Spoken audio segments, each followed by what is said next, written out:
எவ்வளோ வாட்டி நான் ரொம்ப சந்தோஷப்பட்டிருக்கேன் இந்த மாதிரி ஒரு அம்மா கிடைச்சதுக்கு. இப்படி ஒரு சப்போர்ட்டாக இருந்து என்ன பிரயோஜனம்? இவங்க வச்சு என்ன பிரயோஜனம்? ஒரு பிரயோஜனமே கிடையாது.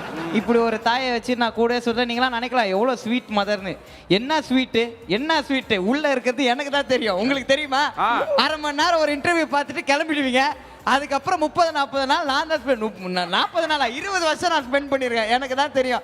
இந்த மாதிரி ஒரு வாழ்க்கையை நான் வாழ்றதுல எனக்கு ரொம்ப பெருமை. எங்கள் அம்மா ஒரு நிமிஷம் எங்கள் அம்மாவை பற்றி நினைக்கும் போதுலாம் எனக்கு அவ்வளோ ஹாப்பியாக இருக்கும். இப்படி நம்ம இவ்வளோ லக்கியாக நம்ம பிறந்துட்டோமே, இவ்வளோ லக்கியாக பிறந்ததுக்கு நம்ம கடவுளுக்கு வந்து எப்போவுமே நன்றி சொல்லணும். நான் எப்போவுமே அதுக்கு ப்ரேயர் பண்ணி எப்படியாவது இவங்க கிட்டேருந்து கொஞ்சம் வருஷம் நான் வந்து ஹாஸ்டல் மாதிரி எங்கே தள்ளி இருக்கணும்னு கூட நான் நிறைய நாள் ப்ரேயர் பண்ணியிருக்கேன் நான். ஏன்னா என்னன்னா இந்த மாதிரி ஏதாவது ஒன்று பண்ணுவாங்க. ஒரு சின்ன பையனை வந்து 23 வாயில வரலன்னு சின்ன வயசுல ரூம்ல கதற அடிச்ச அம்மா தான் இவங்க இவ்வளவு. ஆமா 23 இல்ல, இங்க ஒரு இது என்னோட செக்மெண்ட். இந்த மாதிரி ஒரு டிசிப்ளினே இல்லாம ஏன்றதுக்கு 30 ன்னு சொன்னா. ஆமா 13க்கும் 30க்கும் என்னங்க தப்பு? என்ன தப்பு இங்க?